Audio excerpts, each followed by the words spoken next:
2 weeks ago I made a video on my predictions and ideas for what might happen in the Undertale anniversary livestream, and that was a lot of fun to make. But oh my goodness, that was one of the best experiences of my life, I'm not even joking. Like, okay, I'm gonna get into this. I showed off my bingo card at the end of the last video with my official predictions, and I did say I had doubts about some of them. But bro, I got 11 out of 16 predictions correct. I'm pretty happy with that. One of them wasn't remotely what I expected it to be, but it counts, and I'm extremely satisfied. I'll get into all the ones I got right throughout the video. On the first day, night for me, so much was different. They said that there would be minor changes, but I think there were far more than what most would consider minor on just day one. First of all, there was a new area in the ruins. Hello? Two of the guys, Dan and Reed, left like Tenna does during that one part of chapter 3. And then it was just Toby and Charlie on the couch. And then they went to the area where you would normally find the toy knife. And it was totally different. They went down and it was like a new town. Clearly where the residents of the Old Kingdom would have lived. The music that was playing was a mix between Ruins, Faint Courage, and the Holy's leitmotifs. And two of those being Deltarune songs is an interesting choice. I wonder if that'll mean anything later. Faint Courage being the main one is particularly interesting because, like, that's the game over music. The Cyan Soul absolutely died in that area. It makes me wonder about the rest of the souls. What happened to them all? We'll put a pin in that for now. After that, Dan and Reed came back, and Dan was wearing a Newport tie. By the way, I'd also like to point out that Reed was dressed like Asgore in Deltarune, which was very nice. In Royale's house there was one small change, and that was that Asriel's bed had a mobile above it, which honestly, even right now, makes me so sad. Like, either he or one of the humans was so young. I'm pretty sure the mobile being there was a reference to a piece of concept art from the Undertale art book, which I sadly don't own, although I would love to. When Sans broke the stick in the entrance path to Snowden, Toby said, "I wonder how he broke it," and then suggested that he hit it really hard with a bigger stick. How do we think that he broke that stick? I would like to think that he hit it with a second bigger stick. Or maybe it had dynamite installed in it. I agree. I think that'd be a pretty efficient and Sans-like way of doing that. How do you think he broke it? We got the insane revelation that Toby Fox is more of a cat person, and it was actually Temmie who was the dog person. I knew the latter part, although I think she said recently that she's a cat person now too, funnily enough. After that, Toby gave us some really good name suggestions for if we ever get a cat, dog, fox, bird, or jerboa. By the way, I have great ideas if you get a dog. If you have a dog, you could name it Micro Cabin. If you have a cat, you can name it Zach the Art of Visual Stage. If you have a fox, you can name it Harry the Fox Series. If you have a bird, you can name it Frey in Magical Adventure. If you have a jerboa, you can name it Sea Lane. There's no more facts, and I said all of them. Thank you, Toby. I'll take those into consideration. I think the way the text-to-speech pronounced Metaton was funny. It was like Manhattan, but like Metaton. Metaton. And although most people already know, he confirmed that the machine Papyrus used in this scene really is Metaton, and not just a replica. The next thing that actually changed, I think, was the area where you can fight Gift Trot and Glide. There was this part of the path that Frisk could fall down, which would lead them into a little foresty area, which had a character called Lumberjack. I was a bit surprised, but Dan and Reed didn't leave for this. They stayed and sat through the full thing. The dialogue was basically about how there were all these areas they'd never explored and people they'd never met before, because they were too busy in the forest chopping themselves, as in other pine trees, down. Which to me feels like commentary on fandom culture and how we approach video games in particular, and how some people will stop at nothing to discourage others and make pointless jabs at their theories and headcanons rather than making ones of their own. And also about how the worlds inside video games aren't just what you see. There's always going to be areas that aren't accessible to you, the player, and we have the freedom to imagine whatever we want. We don't have to stick to the source material or limit our review of the worlds to just what we see. The possibilities are endless, really. A lot of people believe this character is the one who can be seen near that one house in the background of the same area. I'm not sure what I think, but I am curious if that's what was intended. Anyway, after they left this area, there was an elevator, and Sans was in front of it. There was also another path, but Charlie spoke to Sans and he said, "Going up?" which prompted him to take the elevator instead of exploring more. Obviously nothing was actually programmed to be there, but a lot of the viewers, me included at the time, were annoyed at how he had now avoided exploring twice. Again though, nothing was even programmed to be there, so it's all good. Also, there being a new character was on my bingo card, so Edie! Toby made a joke about Sebastian Wolf and how rude and unnecessarily harsh he is when it comes to copyright. I think a rapper sampled this song without permission and Sebastian Wolf got mad. Thank you, Toby. When they went into the snowed inn, instead of the guys in the other room snoring in tune to the song Determination, they're playing saxophones instead, for the same song. Haha, now for one of the two most frustrating moments in the stream. We had Little Noelle behind the Christmas tree. They didn't speak to her once. At least that's who my bingo scores at the same time. So I've seen a lot of art of her and Frisk, and in a lot of it she's saying, address me. I even drew some myself, which will be footage for this video at some point. I don't know when. Maybe now. Maybe previously. I'll put the finished drawing on screen though. It was nice to have more holiday family confirmation that wasn't the Xbox version of the game or the alarm clock dialogue that so many people don't even know exists. By the way, you should totally go read the alarm clock dialogue, it's very good, and Asgore is totally gay for Rudy. Also, Rudy is 100% dying. Okay, moving on. They walked past Ice Wolf and Toby said, Ice Wolf aka Jimmy Hot Pants, and I don't know if that was a reference to Sybil's or if she referenced something else, but whenever I hear the name Jimmy Hot Pants, I specifically think of her in that Undertale and Deltarune quiz video. Jimmy Hot Pants. There we go. Jimmy Hot Pants. Not Jimmy Hot Pants. Definitely not Jimmy Hot Pants. Boy, I sure do like Jimmy Hot Pants. Save me, Jimmy Hot Pants. Submit. They got the wrong number song. Except it was a remixed version with different text, but it's actually kind of soft confirmed that the G they're originally speaking about is Gaster, because they removed all of the Gaster content. They changed G to the initials of the composer of the song. I like the idea that the extended lyrics in this version are the full lyric, and that's what Chris sang to Birdley over the phone in chapter 4. By the way, Toby mentioned the Papyrus's theme song was originally Lancer's, so I guess you could say I just have the best taste in characters ever, because like, the best character from Undertale got the best character from Deltarune's original theme song. Can you imagine Lancer having that leitmotif? Also, during the battle with Papyrus, Charlie said he'd only flirt with Papyrus if fries could take over burgers in the fries versus burgers poll that they set for what you eat at Girlby's. Obviously it did after he said that, but when you flirt after refusing to fight, Papyrus ignores you because he's too busy fighting. Reed kept making the giant Toriel plush, which was an auction item, dance, and it was so flipping cute. I loved seeing her little dancey dance to all the different music that was playing. From the very start of the stream, there was the incentive to verse Sans, and they reached it by the time they met Flowey. People really wanted to verse Sans. Obviously they couldn't do that till they met him, so that incentive just kind of stayed there for the first 2.5 hours of the stream. They added an area under the sink, which was on my bingo card. And in there, Charlie spoke to Sans, who then started a rap battle with Papyrus. Hence, verse Sans. Tricky Tony at it again, I see. What they said in the dialogue was basically how Papyrus was having trouble online with a virus because he said anime was for kids and someone got mad at him for it. Sans clearly knew that someone and said he'd go speak to her later. I will say, people who are fans of Sans and Alphys' relationship got quite a lot during the streams. I learned recently that they're called Science Peoples. Apparently that's their ship name, both romantic and platonic. I'm surprised I didn't know that because I've always been a fan myself. I'll touch on this later because I want to say my opinions on their relationship, but later might be more appropriate.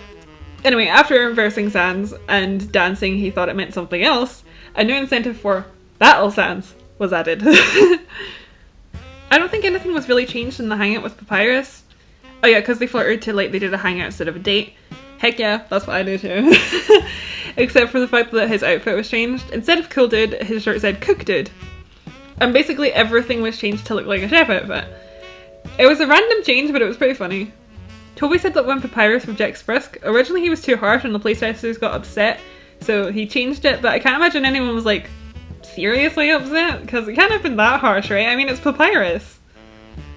Speaking of the playtesters, he said he wrote Toriel the way that he did because he wanted to make up a mother character who was more than just that and who had flaws, but one of the playtesters said she was too perfect, so he made her flaws more prominent. And I'm really glad he spoke about how people don't like seeing good people with flaws in media, especially while he was talking about Toriel in particular, because the way fans treat Toriel and Alphys, the heavily flawed female characters in Undertale, is awful in comparison to basically everyone else. I'm never going to be a they can do no wrong kind of person, but I've turned into a hardcore Toriel defender because of the way people have been talking about her after chapter 4, all while they've been praising similarly flawed characters like Asgore, Tenna and Spamton. Speaking of Spamton, that was actually an unintentional segue into the next part. At the beginning of the halftime break for day 1, Spamton A. Spamton from the sweepstakes showed up and took over the stream, still played by Wayne Radio TV. He took out what I assume was the loaded disc from chapter 2 and put it into the TV screen, which briefly turned it into Tenna. I love how this is an Undertale stream and Spamtenna still found its way in. Anyway, then he took control of the game and went to Grillby's with Frisk instead of Sans. I'll play the clip here and talk over it. Spamton A was completely silent for this whole section, by the way.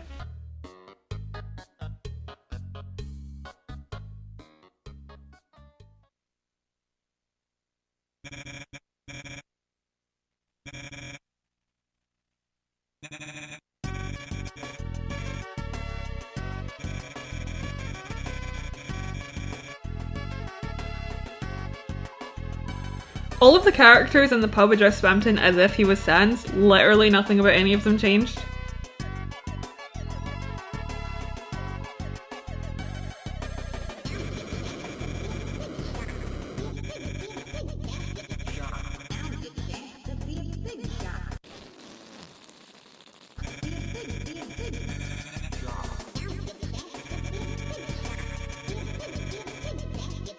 Spamton had some interesting dialogue. It was similar to Sans's, but like Spamtonified.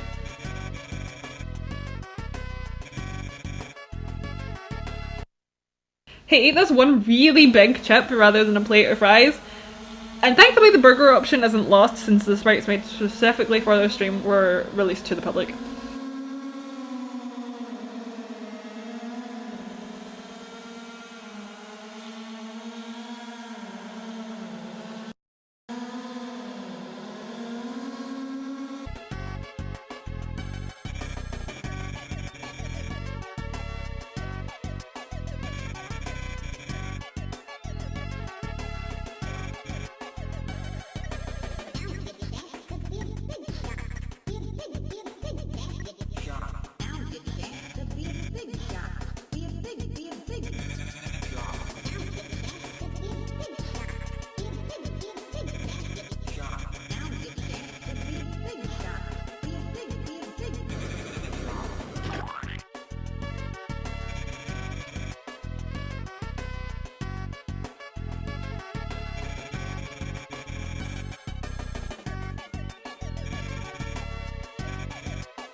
I've been saying, of course, she shut the door on him because it was his house since Liz aired.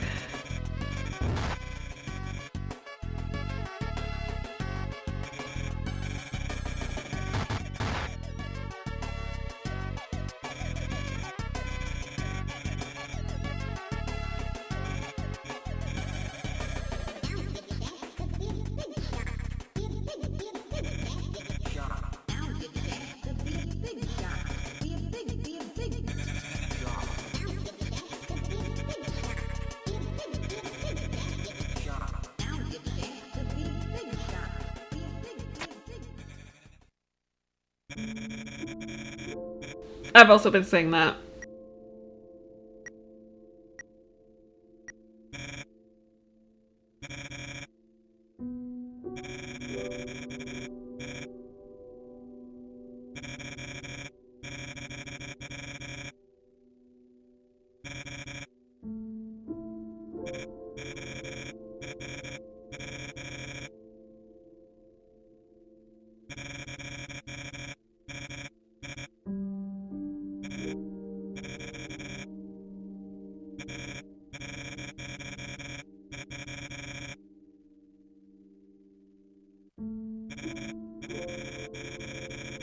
Then he started trauma dumping about Tenna to like an 8-year-old.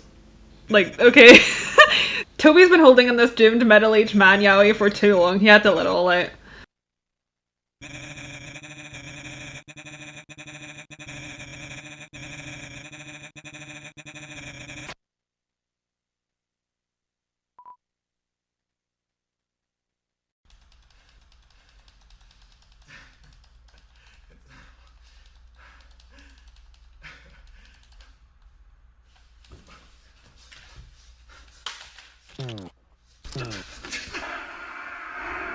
Then Spamtonay turned into a cup and Dialtone played over it. How nice. Does this segment imply that Spamton could survive in the light world? Do you think Spamton was a monster? Yeah, another thing I think we'll come back to later.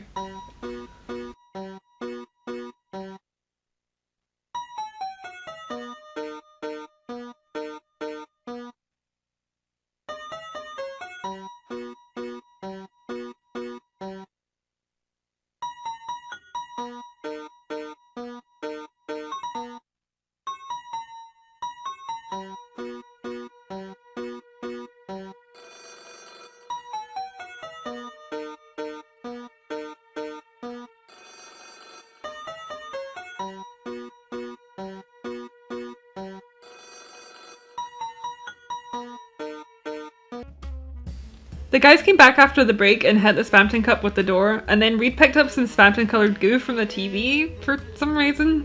Also, Dan came in with an umbrella that looked like Elnina's skirt. I was super excited about that. I love Elnina. Charlie continued the Grilby scene from where Spamton left off rather than replaying. I guess Spamton just like decorrupted the game before he left.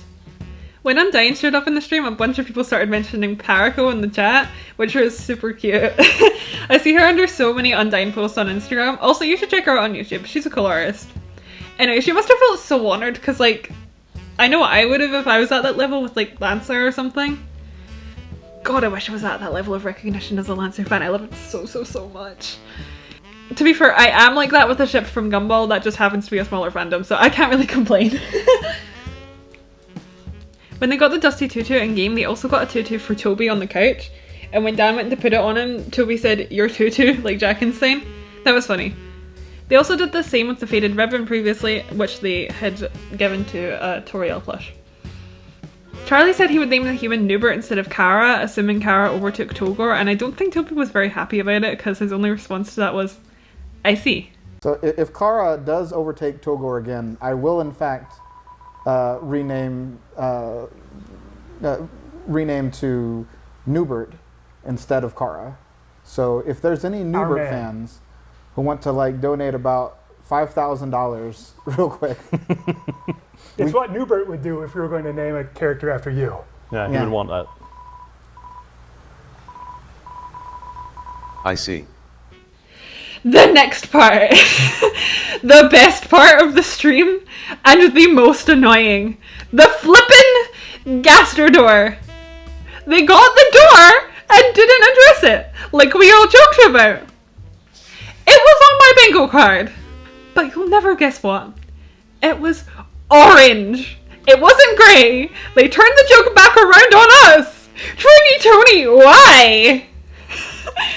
Also, it had a part at the bottom to connect to a skirting board and 2 pixels of wallpaper behind it at the top, meaning it was copy and pasted from Papyrus's cupboard door. This has been the basis for so many newer theories. My favourite and the most popular is that his door used to be in Sans of Papyrus's house, right where that bone painting is normally. If you place the bedrooms where they're supposed to be, Mystery Man's room fits perfectly in between them. He could also be the Eggman, you know, with the room in between thing. I've heard the phrase copies are monochrome 7,000 times since the streams, by the way. I'm going a little bit insane. I agree, but copies are monochrome. Oh my god, stop, please. My personal theory is that this is why we've not seen inside Sans of Papyrus's house in Deltarune yet. The third door is still there. The third skeleton lives there and hasn't been shattered across time and space yet. By the way, the bone painting I mentioned, it's green. And everyone's been saying, well, if Mystery Man is a copy, he could be any colour. Maybe he's green. I've also seen people say yellow or purple. I think I subscribe to Green Gaster the most out of any colour.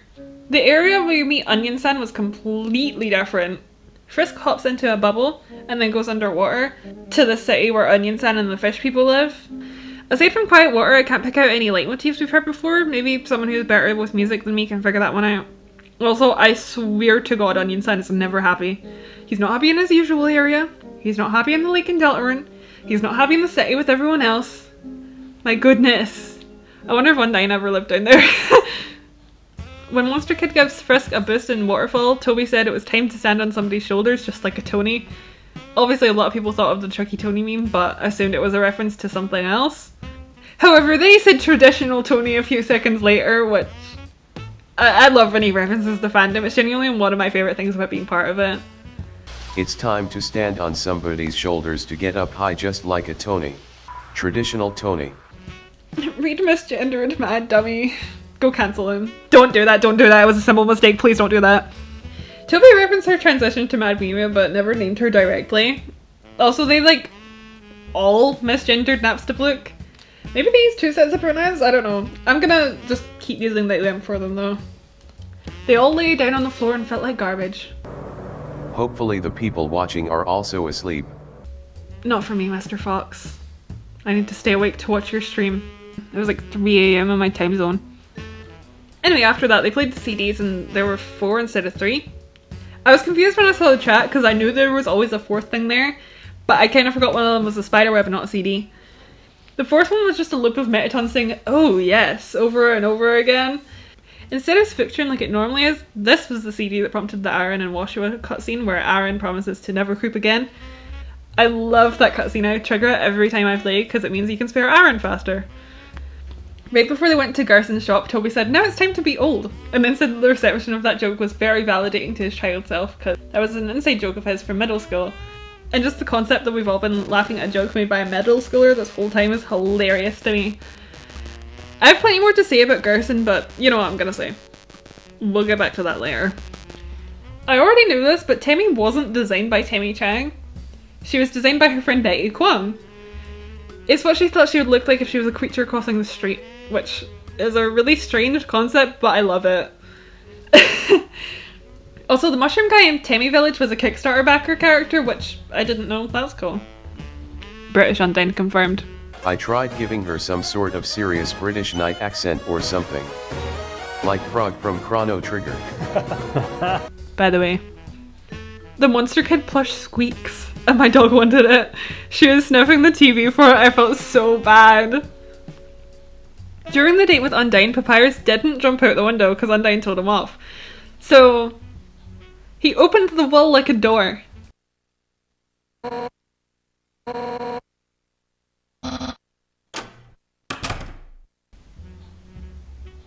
And then he of course smashed through the front door. I don't like pronouncing it the other way.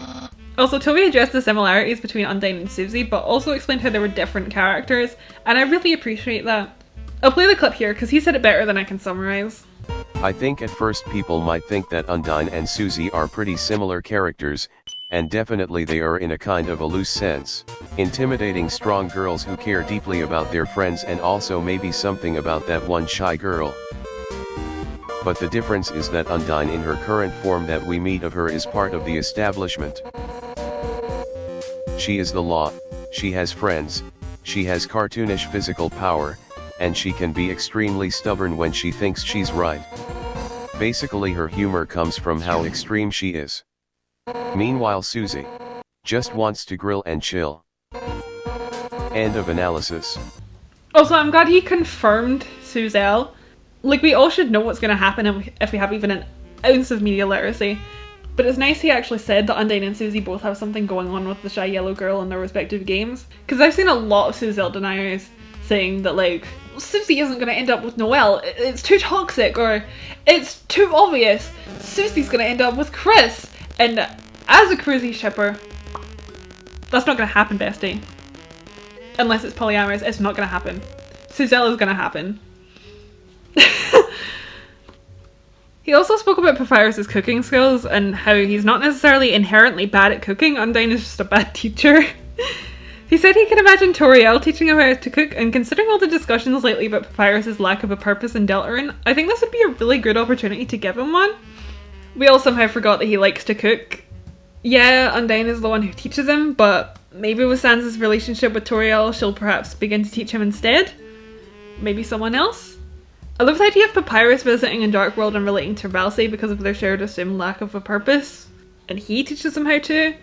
Ralsei needs something beside the prophecy to live for, and Papyrus needs someone who cares and can teach him new skills. I think Papyrus and Ralsei would be a really nice duo. Maybe I'll do art of that sometime. Clairvoyant drew dog food. Clairvoyant drew dog food. I'd like to point out that when Dan hums along to the soundtrack, he never goes for the main melody. Sometimes I do that too. It brought me joy every time he hummed to a track.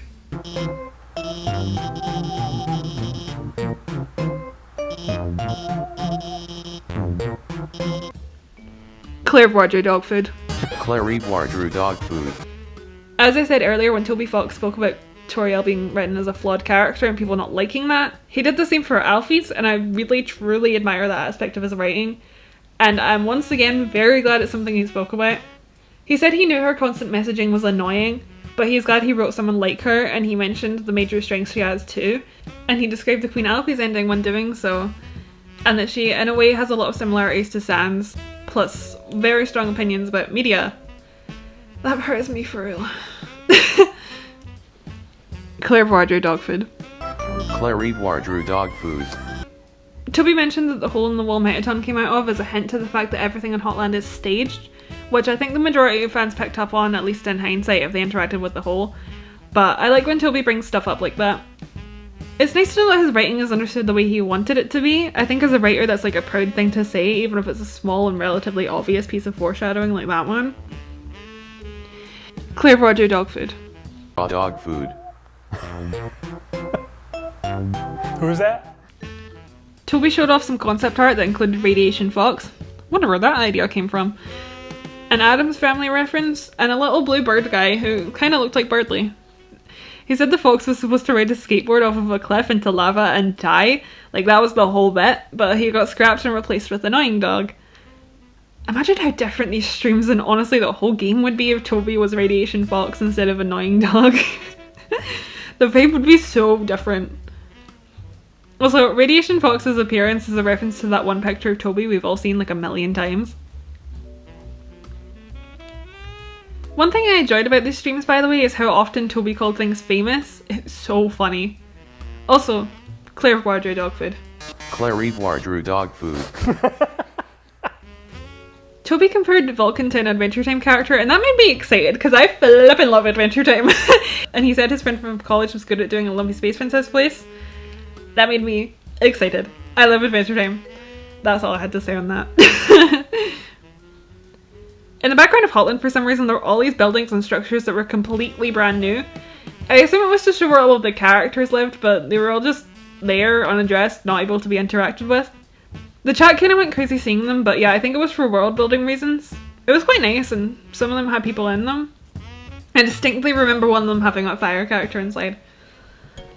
Anyway, Hotland High is a thing.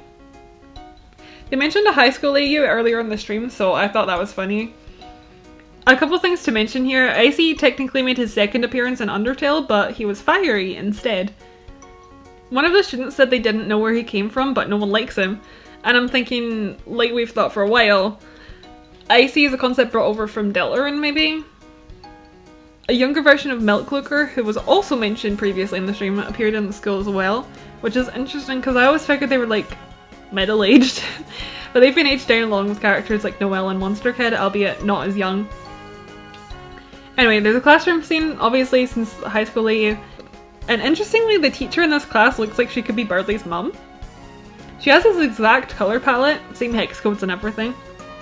And she looks kind of reminiscent of some of Queen's concept art, which was shown off in, I think, the 9th anniversary newsletter. So just like if you subscribe to Universal Mother Theory, that kind of supports that. The students in the class are interesting as well. There's a Cyclops at the front who's cute, but definitely the least notable one. There's a purple dinosaur looking guy behind them who I'd like to point out she's a very similar colour palette to Susie. And similarly, there's a green character also at the front who has a similar shape and outfit to Susie. I've seen people suggest the green one is Susie with a Z. mentioned by the clam girl and waterfall in the console versions of the game, and I've also seen people suggest they could be Susie's parents, which is what I lean more towards, because like, combine their appearances and you've got Susie. There's also Tammy behind the green one, and that could just be a nod to the fact that she's a high school student in Deltarune, and to the fact that she very obviously illustrated this area. Like, the colours and everything were so obviously Tammy. It's very nice. Anyway, here, Metaton, or as he introduces himself, Metako, shows up late to class. He basically mocks common anime love interest tropes. It's quite funny. He hands Frisk a letter in very small writing that says, "Dear darling, I hope I spelled that right. After class, please meet me in the classroom after class." Which takes so long to read that the school day finishes. And then in the classroom after class, he goes to say something but gets nervous and hands Frisk another letter. This time in massive writing, before running away. Which says, "After class, please meet me in the classroom after class. And then meet me outside the school to the east, underneath the eternally burning tree." And then the letter self-destructs. I'm not gonna lie, that scene almost had me sobbing. It was so funny the first time I saw it. Underneath the tree, he of course gives Frisk yet another letter, which turns out to be a bomb. I think it's interesting that this part replaces the news segment. This is like the same bit but turned into an anime high school drama instead of a news report. Like, he no longer has the red spam tennis suit. Just interesting to note. Also, Mew Mew shows up here. She replaces the movie script and she's like, "Hey, I'm supposed to be the Star Exchange student, you listening?" I'm so glad she appeared. She was on my bingo card. I think that's everything noteworthy about that segment, so moving on. Some unused dialogue was shown off, but it's quite long, and to be honest, I didn't remember this part when I was rewatching, so I'll just put it on screen and you can read through it yourself. It's an online exchange between Alphys and Papyrus. In that one area with the vents on floor 3, there was a camera guy who spoke and kind of looked like Shota from chapter 3 of Deltarune, taking a bunch of pictures. It was supposed to be a reference to how they always use a clip from that area for trailers and promotional material, but yeah, my immediate thought when I saw it was Shota, but like a monster version rather than a Darkner, which only raises more questions about Spanton earlier. Again, I'll come back to that later. We're not at the part I wanted to bring him back up yet. Clairvoire didn't draw spider food. Clairvoire drew spider food. Lot. Also, there was an incentive to fight Muffet or skip her, and of course the goal was met, so Charlie had to fight her. Toby also promoted Michelle's webcomic, that's Muppet's creator. She was a Kickstarter character made specifically for Undertale. He also said that some kids would get stuck in the early days with Muffet and email Toby, so he'd have them email him their files and he'd beat her for them. Which is really sweet, and considering when I first played Undertale, Muffet took me 12 hours to beat, I wish I'd known that. But he doesn't do that anymore, and I can beat Muffet first try now, so cool, it's fine. Toby discussed the Purple Soul a little bit, and as much as I hate the Purple Soul and the Blue Soul, I hope they return in Deltarune. I'm fully expecting the purple one to show up in chapter 5 based on the repeated colour orders shown in one of the newsletters. And the fact that the 3 soul modes we've gotten before aren't part of that. I think the Purple Soul would make sense for like a plant boss. Maybe the lines we can move on could be like lines or something. By the way, Charlie's amazing at this game and basically never healed, but one not so humble brag I do have over him is that I can complete the coloured tile puzzle and he can't.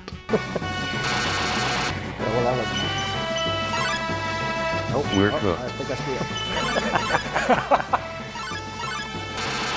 Nope, I'm done. Never mind.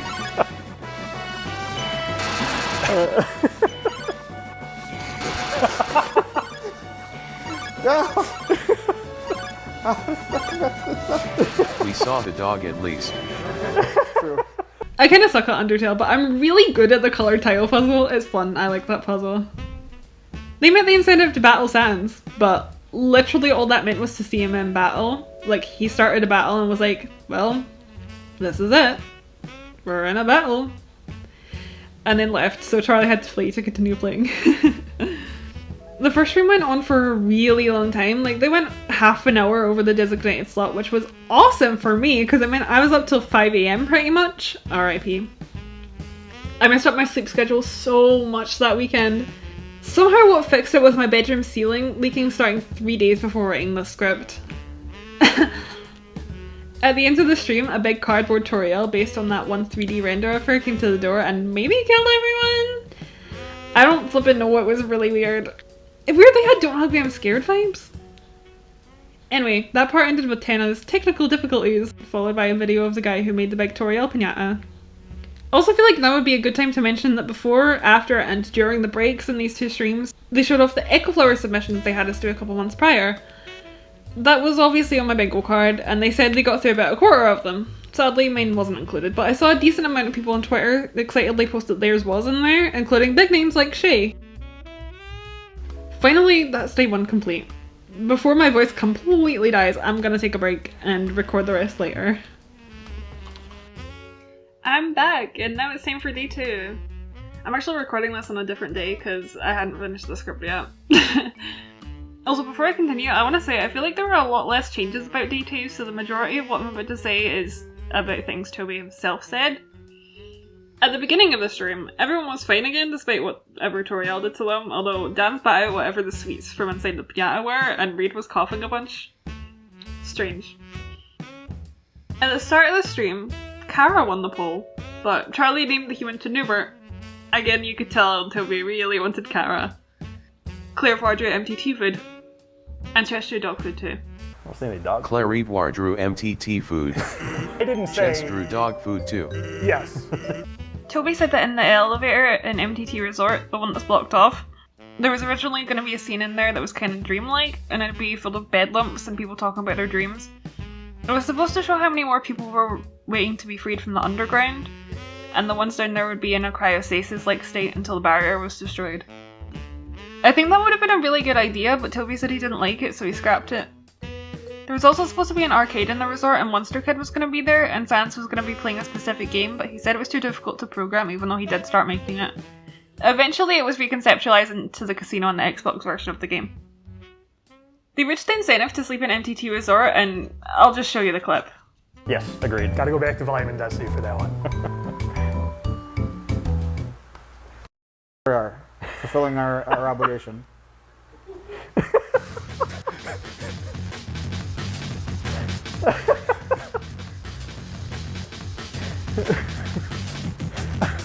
I like the face in the pillow too. I like to believe that's just the pie graphic that's just been stretched out.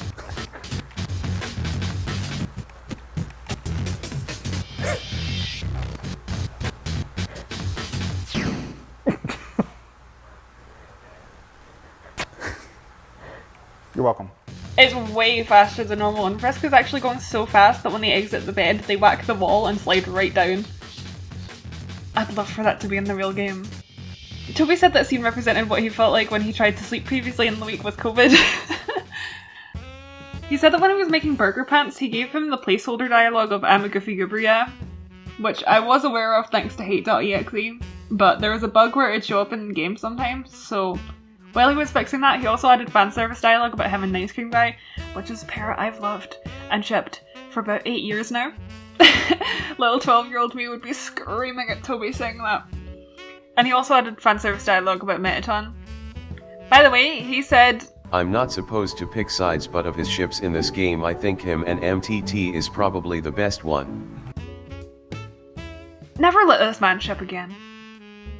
Honestly though, he's so clearly obsessed with Spamtana, it really seems like that's his ideal ship dynamic, and it's really funny just how similar his favourite ships are. He mentioned how people think Burger Pants is a cat, but what is he? Good moment People for a think reminder. that this guy is a cat butt. Cat butt. What is he? It was at this point in the stream when you could tell how badly Toby wanted Kara to win, and to be honest it was really sweet. Like, that's his OC at the end of the day.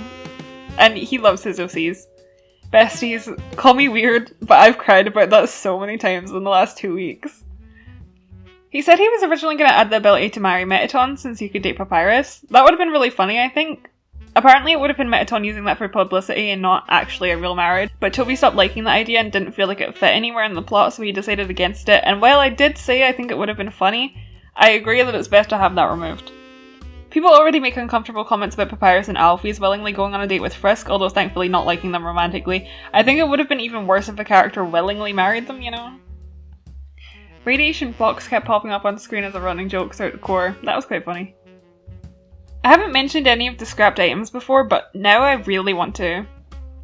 There were two clearly late game items based on their 4 attack and defense, and that was Azrael's shirt, and very interestingly Azrael's bat. Why does Azrael in Undertale have a bat? In Deltarune it's Des who has a bat. She also happens to have Azrael's shirt in her cupboard. Why were there two items potentially relating to Des in here? These items are from before he fully figured out what the items represented, by the way. Like, these don't have to relate to any humans. I mean, one of the earlier items was papyrus armor. I think whatever's going on with Azrael and Des has always been planned, and he didn't want to have that be a major thing in Undertale. But does this imply that the reason Des even has a wiffle bat in the first place in Deltarune is because of Azrael? We'll only really know if we learn more about both of them, so I guess that question can be saved for chapter 5 and later.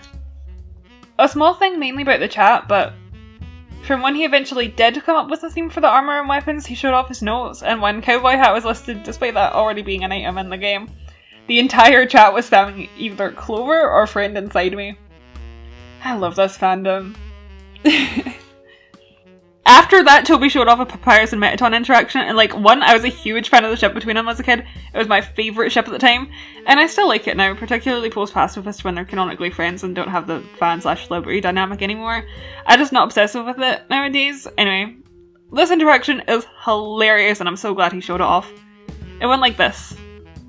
Ready? It's time for our Phone a Friend segment. You'll have to call one of your friends and they will answer the question for you. If they answer correctly, you can go free for the rest of the room. If they answer incorrectly, you'll both be burnt to a crisp! Does that mean he was willing to burn Papyrus and Frisk? Fortunately, I have done you a huge favour. I created a list of your friends and found the people most capable of answering the question. Then I eliminated those people from the list. Here are your choices. Papyrus. Papyrus, hello! Welcome to the show! You are on the air. Wow! I'm on a show! I did it! I did it! I'm finally famous! My very own TV show. Wowee! Do I get my own room? Haha, no! Wow, then I have a whole mansion? What enthusiasm, folks! Papyrus, all you have to do is answer this question. Wow, am I being interviewed? Wait a second, are you the paparazzi? Papyrus, do you understand what's happening? Sometimes! Well, that was the wrong question, but you answered correctly! Great job! Yeah! Thank you, thank you. Just remember, kids, study hard and you too can become a powerful skeleton. That's like the funniest possible interaction they could have had. I love the idea of them having that kind of dynamic where Papyrus is obnoxiously naive, which grates on Metaton's nerves, but works wonders in Papyrus's favour. It's such a good dynamic, I love it so much. During the first part of Metaton's fight, Toby started praying for Togor's downfall.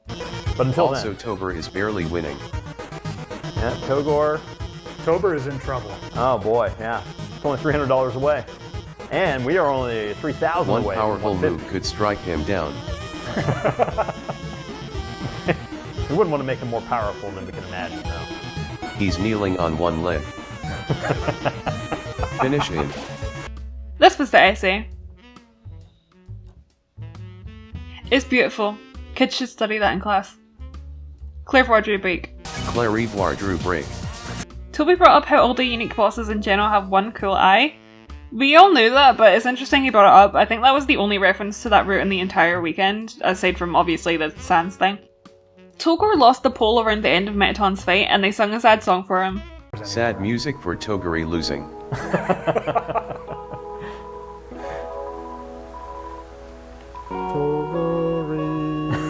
This is the music of him giving it the name back to Chara.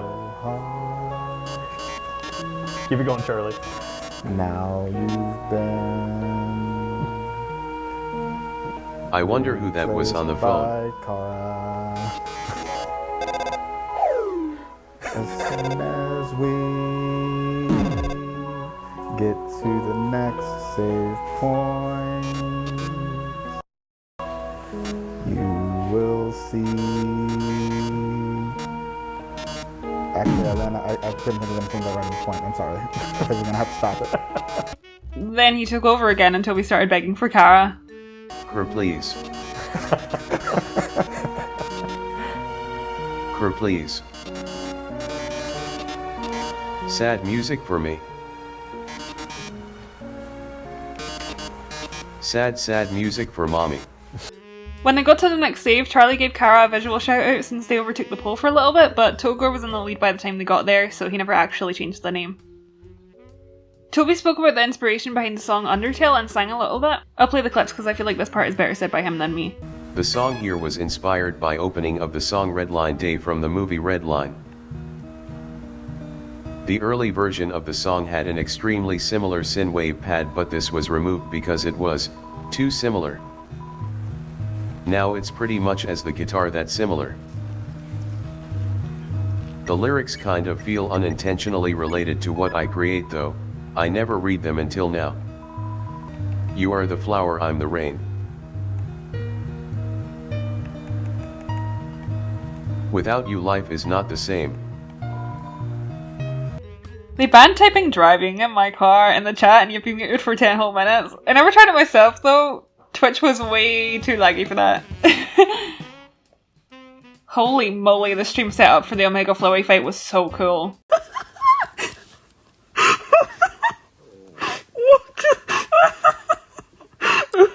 I hate this. But I knew something was gonna happen, but I just said out loud to myself what would happen. It would be funny if, like, real Toby appeared down there, because real Toby is there. But what was this? I hate this. Oh my god, this is the guy who made the design of Flowey. That was cool. Also, what on earth is happening here? I hate this. I hate this. Also, yeah, Omega Flowey. Finally, we have official confirmation. I've always called him that as opposed to Photoshop Flowey or whatever other names people use, but having Toby and Everdread, the designer, refer to him that way set the name in stone, I think. Also, Omega Flowey was put together in a completely different project to the rest of the game and was later fused with it. That was to stop the fight from slowing down the rendering time. That's pretty cool. Like, what an ambitious fight. I'd say in the best way possible, by the way. That is mouth noise. When it shows Undertale logo. That's my mouth noise. That's my mouth noise. That my mouth noise. What a game. They never went into the room with the coffins, which was annoying, but Toby did say nothing was changed after they passed it, so it's not a big deal. I just realized that both Lisa and Marge Simpson both have necklaces. Do you think that's a genetic feature passed down from the mother? Maybe. The incentive for Sans to attack was met, so Charlie fought him obviously. Toby mentioned that pretty much everything new they added was smoke and mirrors, meaning nothing was programmed for it and it was basically impossible to release officially because it would be super buggy and unfinished. Also, he said he'd release the fight to the public, so here's some clips of my attempt.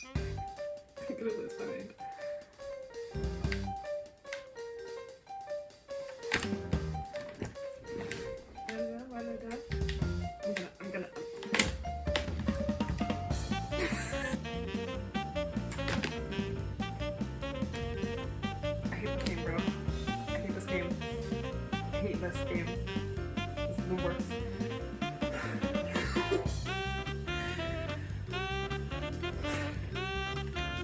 I hate your sense Undertale. One single mistake. One mistake. And you're done. Immediately.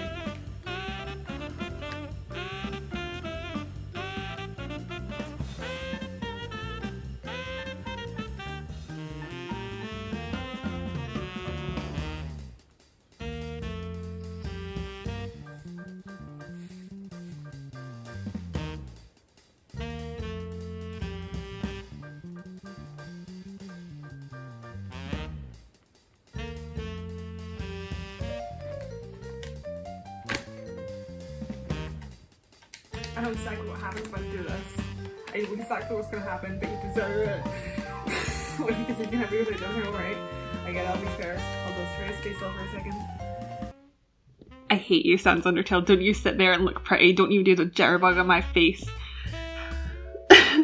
My friend bit him in like 10 minutes as well, which really rubbed some salt into the wind. They made a new incentive to ask him again to see what happens. Listen to what Toby's text-to-speech can do.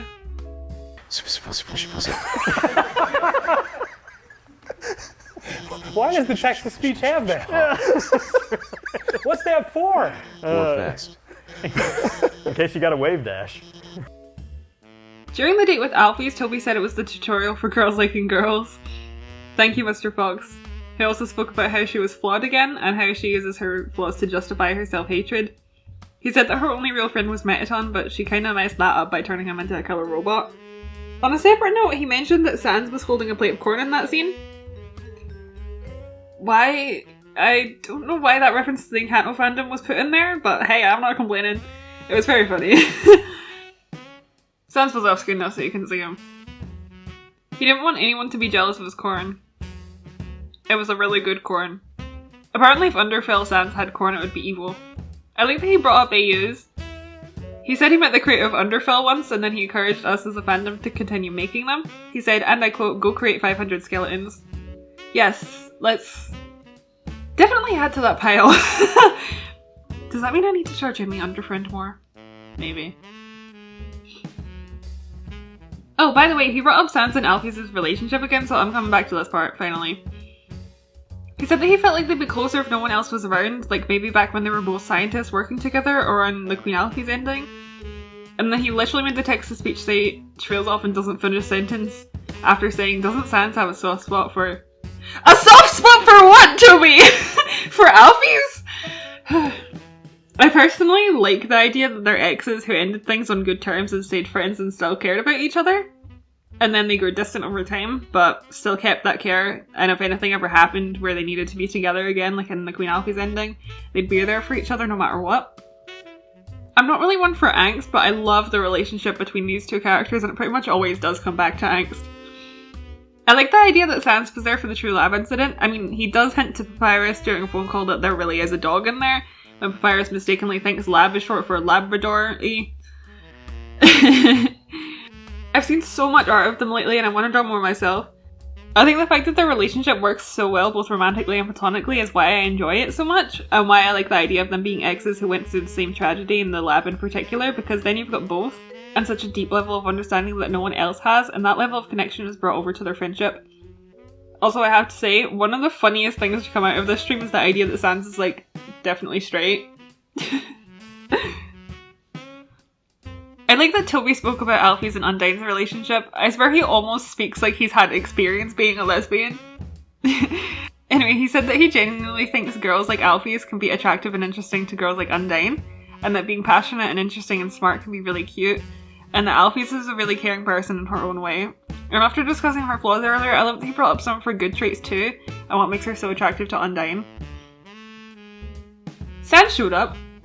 He was wearing a Dr. Jogby outfit. For some reason. The Papyrus came in like normal. Clairvoyant drew trash pile. Clairvoyant drew trash pile. They bought the mystery key at the start of the day 2 stream, and since they were in Waterfall after the Alfie's date, they used it now. Inside Metaton's house, the poster in the background was different for some reason. That's about all that was different. Also, the chat, of course, started sitting in trans flags here, as they should. We love our trans king Metaton. The guys started talking about how they were rooting for whichever name between Kara and Togor was losing, and that right now they were a bunch of Kara heads on the couch. Then Toby said this. I love that sweet little... Yeah, four devoted Kara heads on the couch. chocolate. I love how much he loves them, it makes me so happy. I think I missed this on my original watch, but while I was rewatching the stream so I could script this video, I laughed really hard when Toby said, "Hey, you don't have a secret lab, do you, Alfie's?" Ha, I mean Labrador, as in dog. But actually she does have one of those.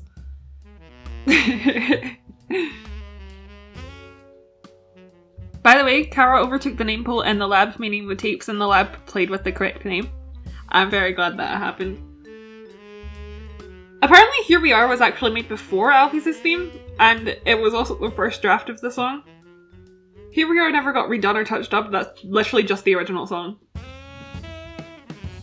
Toby referred to the big spoon guy in the True Lab as the Sleeping Knight. Interesting. His exact words were Sleeping Knight revealed. The guy in the shower as well was different. It was a realistic-ish face with one massive eye and massive lips, and it said out loud, "You should have knocked." Cuphead was brought up. It's because lemon bread and mangosteen are both references to the same character from another game called Melon Bread. Toby started howling with joy when Kara took a massive lead. Charo big jump.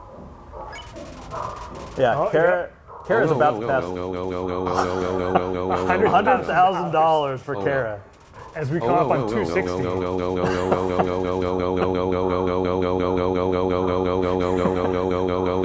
Is he okay? Howling with joy.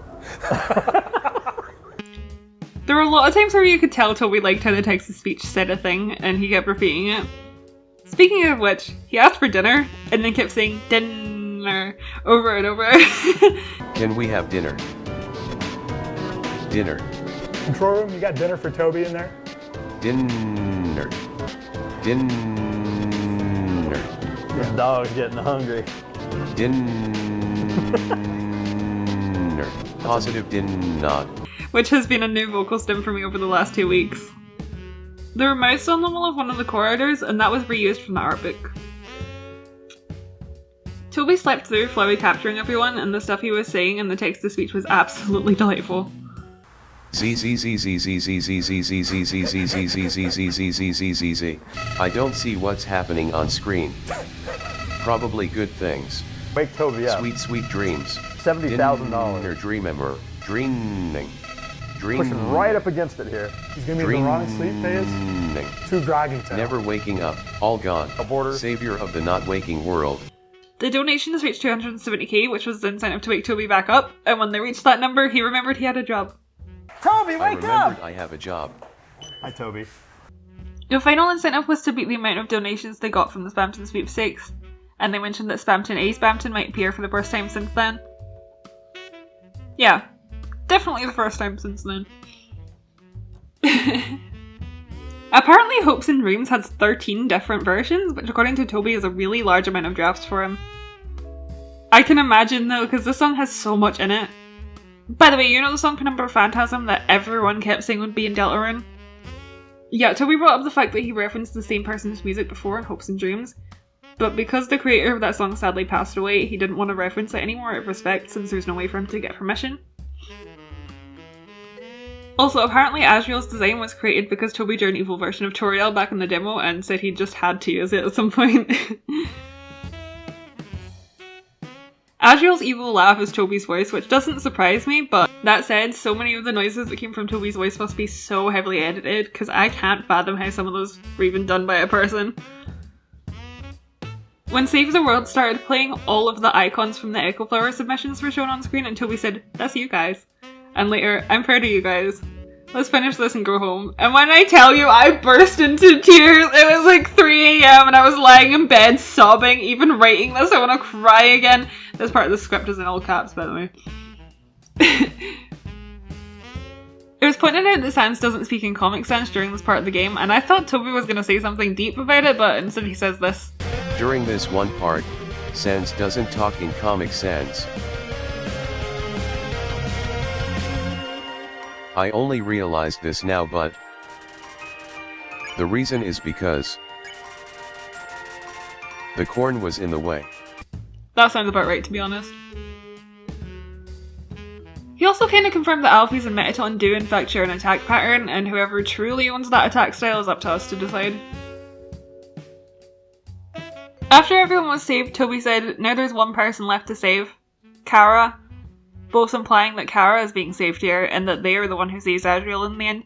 And I'm so glad they had their proper name for this. This is what Tricky Tony had in mind this whole time. I have not successfully watched this part of the stream without crying, by the way. Oh my god. It was my favourite part of the whole weekend. I've always loved all of Toby's characters, but I don't think I gave Kara or Asriel the recognition they deserved till now. They're such good characters, and you can really tell how much they mean to Toby. And in my opinion, when you can tell a character is particularly sentimental to their creator, it adds so much to them on just that basis alone. Also, Asriel's text changed during the part where his theme plays. He was kind of mourning Kara in his dialogue, and he said, "It can't have been a year. It can't have been 5 years. It can't have been 10 years. It can't have been..." And he can't bring himself to say 100. Oh, it makes me so sad. There was no incentive to hug Asriel, by the way. That was always a given. They were always gonna hug Asriel. After a big gap in the stream of there not being anything for me to discuss, they went to the extra area in New Home finally. It was very similar to the ruins area, but obviously grayscale, and there was one guy painting their house orange. Like the Gastrodome or something? Also, the very first thing I noticed in this area was that it had the balloon sprite, which we know for a fact were made for Chapter 5 and the festival. I'm not sure if the festival is going to look anything like this, or if the NPCs from this area will show up there, but I'm really interested in that. They obviously also could have just reused a sprite. Also, the Nose Nozzle Championship was held here, and Frisk got to participate with 4 different characters, those being Toriel, Papyrus, Undyne, and Monster Kid. Toriel, obviously being the past champion, was better at it than Frisk. Then Papyrus didn't bend down to nuzzle, he just kind of shook his head while standing, and he looked exactly like a me and Tomodachi life doing a word battle. Power.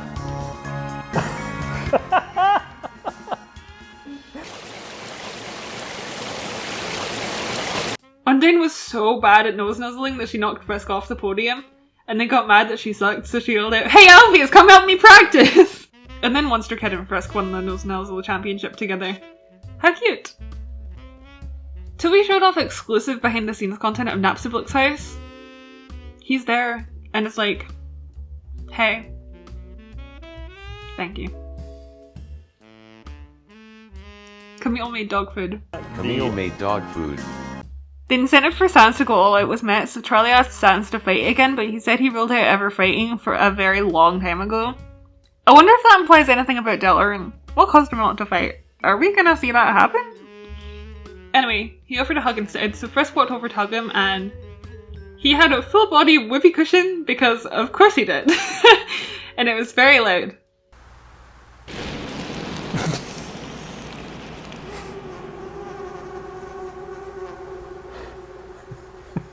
Then Papyrus came in and said, "Sans, what was that noise?" And Sans told him what it was, and then Papyrus surprisingly said it was cool. After they left Sans and Papyrus' house, Toby said, "Time to go back to old," and that was foreshadowing for what was to come in the ruins without us even realising. They got to the Christmas tree where Noelle was standing, and when Charlie spoke to Monster Kid, Toby kept repeating, "No one else matters." No else matters. No one else matters. No one else matters. No one else matters. How dare he? That's so mean. How dare you make Charlie ignore Noelle? By the way, they were able to enter the dog room before the credits. Before they entered, Glide was outside with an overworld sprite. And I keep seeing people say we'd never seen them like that before, but actually we have. I really like looking through the merch just for fun to admire the art, and Glide appears on 2 pieces of merch in full colour. They did indeed always have rainbow wings. Anyway, inside the dog room there was a hole, and in that hole was a room very similar to the 1225 room in Deltarune Chapter 3, when you entered that number into a gumball machine for some reason. I don't know why they made such a similar looking room. Anyway, in there were new enemies to fight, and one of them is called Mr. Sunshine and Aberrant, who we can fight on the website along with Sans. Mr. Sunshine is a scrap enemy, and Aberrant is an annoying dog apologist to an unhealthy degree. Praises him for things he's never said. Sounds familiar. I saw someone on Twitter make the joke, "Better not tell Aberrant that annoying dog is friends with Washua," which I found really funny, honestly.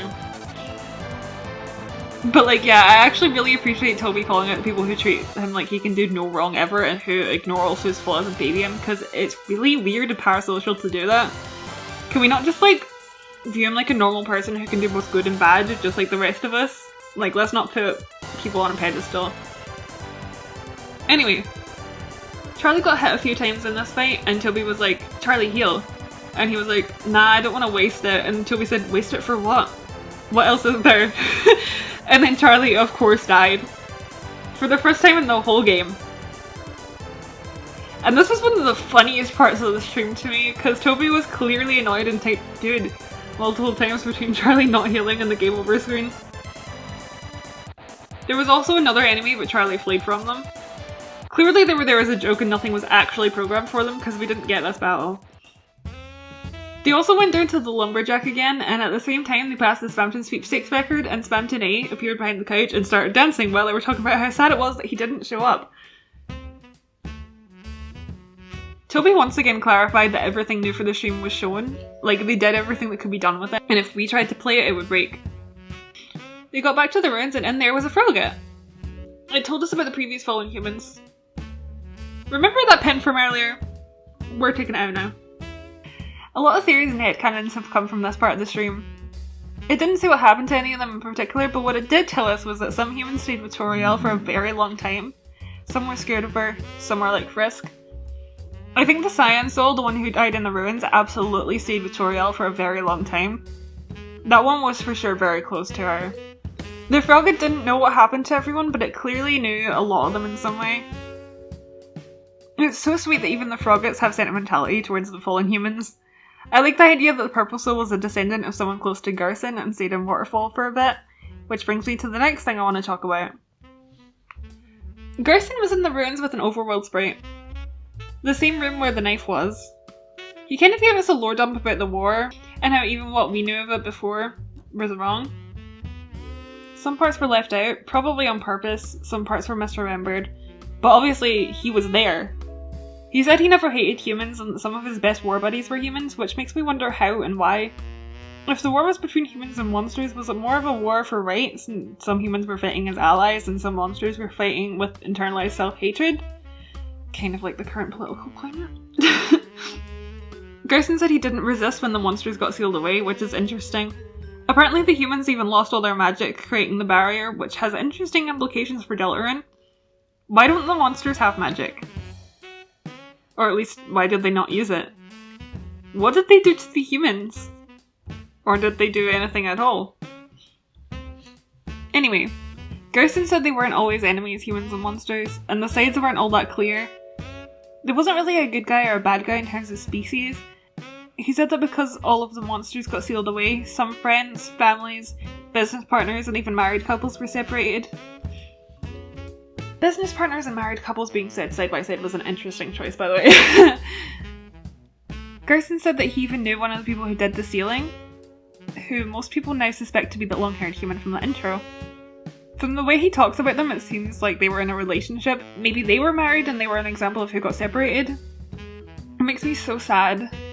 Anyway, I've been referring to them as Garson's human. The only things we really know about them are that their pronouns are they, them. They were a magician. Garson thought they were beautiful, and they sealed the barrier. They clearly didn't want to do it, which only makes things sadder. Anyway, Garson mentioned that things would likely be awkward between humans and monsters once they all left, and that makes sense. It had been over a century that they'd all been down there.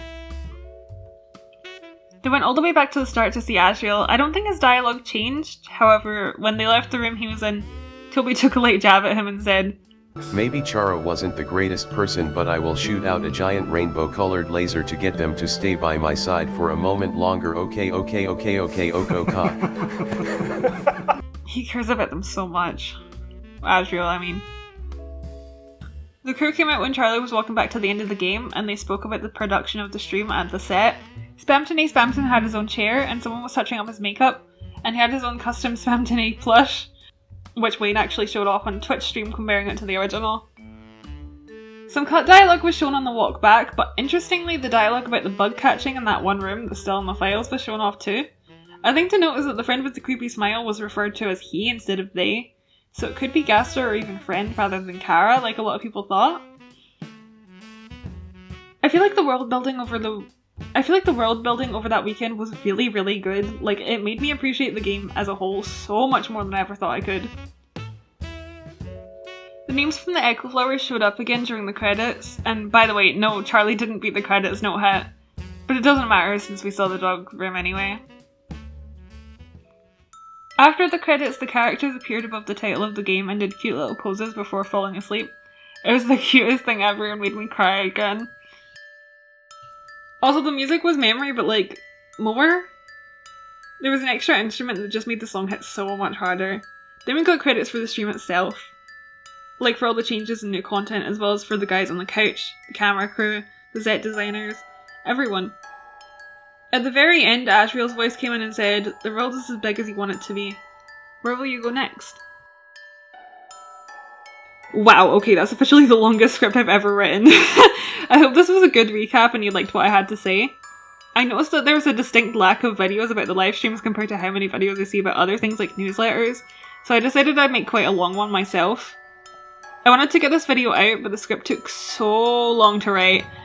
Plus I've been busy with making a line of Undertale keychains and my ceiling started leaking a few days ago, so I've been dealing with other stuff on top of this. Also, do you like the new background? I made this for live streams and it's only in my Day Everything streams so far, but I wanted to use it for videos too because I liked it. Anyway, I hope you enjoyed this video, and a goodbye!